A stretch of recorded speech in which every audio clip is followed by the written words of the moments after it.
Ha ka jingwan jingo ka beningkong ya ka jala Meghalaya, kanong aktin jong ka BJP ka Shazia Ilmi, kaloong bekamang tingka jong ka sorkar ha ka Snem arhajar arpunriu, kalong ka babyang bat pelet jingmut tek ya ka kam. Ya kani kalapan pau ha ka jingkren bikila patay Khubor ha office kam jong ka BJP ka badon ha Shillong. Kaloong baka dayru shibenta jong ka Jingpynkylla siya ka Viskit Bharat, kabalas dang Naduh ka Snem arhajar khatsa.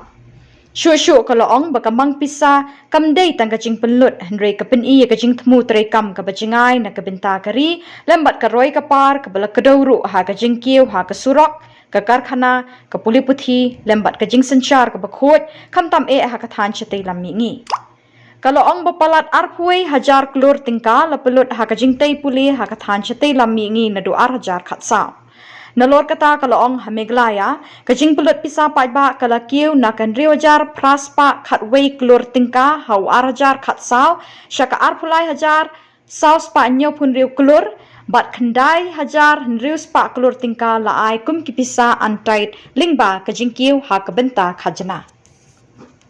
When we discuss budget 2026, we're not talking about just arithmetic. We're not talking about allocations. For years and years, we've seen that. Here we are looking at direction. We're looking at delivery. And we're looking at development. And that's the key of it all.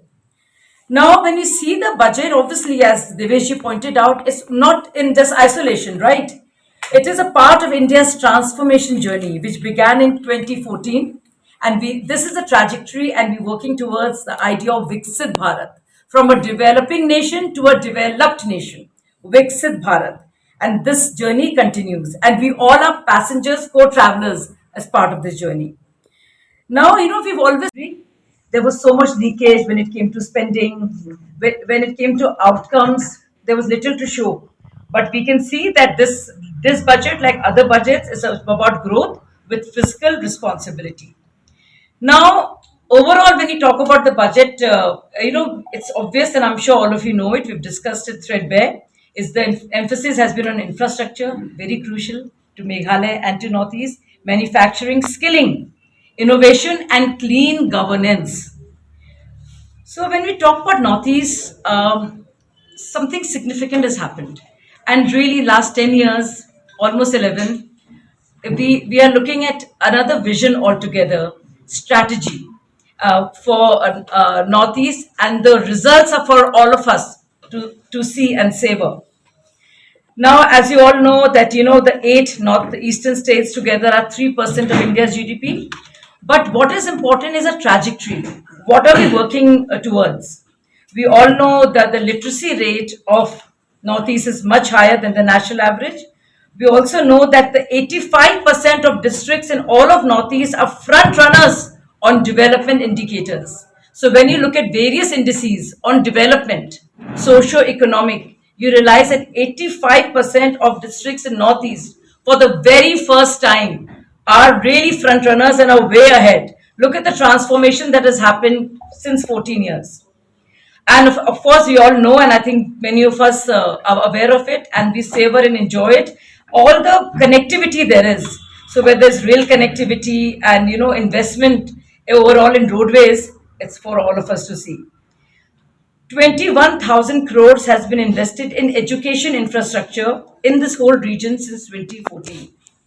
Northeast today, we believe it is just not India's periphery, but it is very much a gateway to growth, trade, and opportunity. Let's come specifically to Meghalaya. My friends, I'm proud to say this, that the delivery and the outcomes have been wonderful, and it just shows the commitment of the center to Meghalaya state.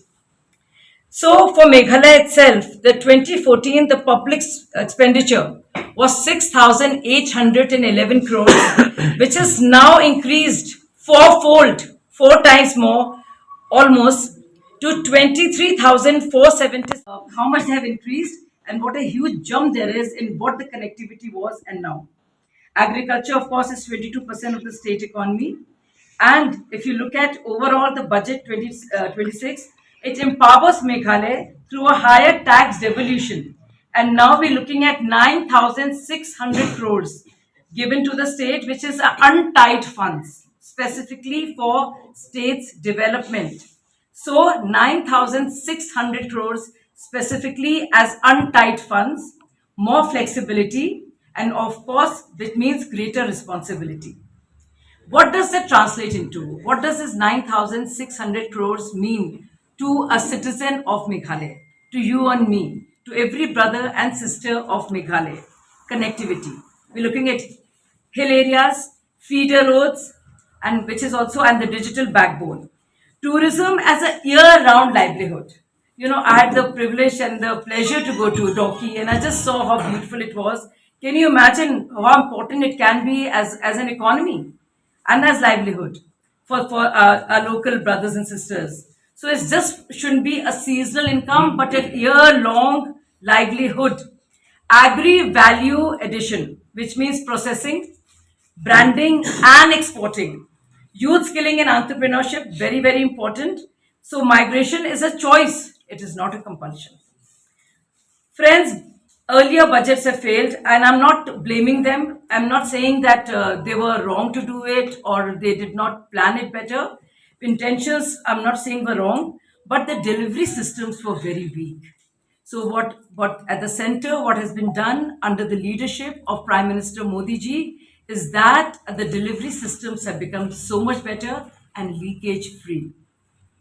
So 2014, you all know, and I want to give a small perspective. It's important for us to give you the overall, the vision that we started with Jam Trinity, Jandhan Yojana, Aadhaar, and mobile telephony. Wherever I go in the interiors, and even whether it was a boatman or the chai wala, and I love the lal chai here, everybody had the UPI, and I could pay through my phone, and I think that's huge because everybody is connected. So, if you look at overall in India, what the central welfare schemes have done, I will tell you how much there has been a transformation in terms of just the poor having access to the banking sector, financial inclusion. 56 crore Jandhan accounts. This is all over India. Direct benefit transfers, more than 52 crore of Mudra loans, and of course, Swachh Bharat, you all know about it. More than 12 crore households have benefited. Now, and of course, Ayushman Yojana, Ayushman Bharat, 55 crore citizens. Now, let's come to Meghalaya. And in Meghalaya, I want to say this with a lot of joy that over 30 crore unorganized workers are now registered on the e-Shram portal. And more than half are women. And where the Ayushman cards are concerned, in Meghalaya itself, 21.4 lakh Ayushman cards have been created. And when it comes to PM Kisan Samman Yojana, you all know about it. How every annadata, every farmer, and a producer is given an honorable amount as honorarium amount. That the number is huge, and that is 1,50,413. So those many farmers have got the Samman Yojana, the benefit of which, because of which, on a yearly basis, they get that honorarium, that amount, which helps them. PM Jandhan Yojana, 9 lakh and more than 9 lakhs, the number has gone up. These are slightly dated figures. So more than 9 lakh beneficiaries of Jandhan Yojana are in Meghalaya. Let's look at Ujjwala Yojana. This is amazing. We know how people suffered, and sometimes here also I see using the older chulas.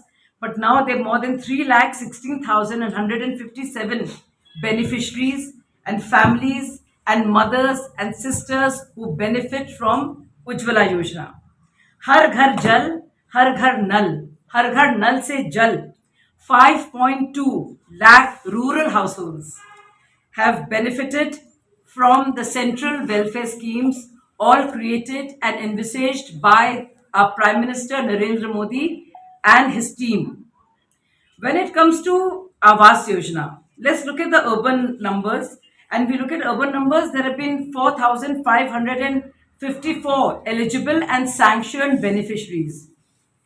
And as I told you, the Mudra Yojana, 14,000 people in Meghalaya have benefited from Mudra Yojana, and 186 crore rupees have been sanctioned agar Pradhan Mantri Mudra Yojana, to support small entrepreneurs and self-employed individuals and citizens of Meghalaya. Now, let's look at connectivity, something very important and crucial to Meghalaya's development. Bharatmala Pariyojana corridors, development of 170 kilometers of national highways in Meghalaya with sanction cost of 2,703 crores to improve connectivity in the state. Let's look at now Pradhan Mantri Gram Sadak Yojana, very important. Now look at this, the rural roadways. Now the 88 rural roads totaling of 782 kilometers and 55 bridges to strengthen the rural. Fulbari Bridge, one of India's longest it will be. It will significantly transform Meghalaya's access to markets and trade routes. So Meghalaya right now has two Swadesh Darpan projects sanctioned under the scheme overall. Total amount that has been sanctioned is 184 crores, a little more than that rupees, out of which all the amount has already been released and utilized is also quite a bit, which is 176 crores, so to speak. Now, this reflects the central funding flow towards tourism and the commitment the center has towards Meghalaya development under Swadesh Darshan for the state. So when we look at the entire Northeast circuit, you see how many projects have been there. When you look at tourism infrastructure of Umiam Lake and nearby circuits, traditional healing, tribal rejuvenation centers, tourist information centers, multi-purpose hall, gift shops, souvenir shops, water spots, trekking routes, canopy walks, last mile connectivity.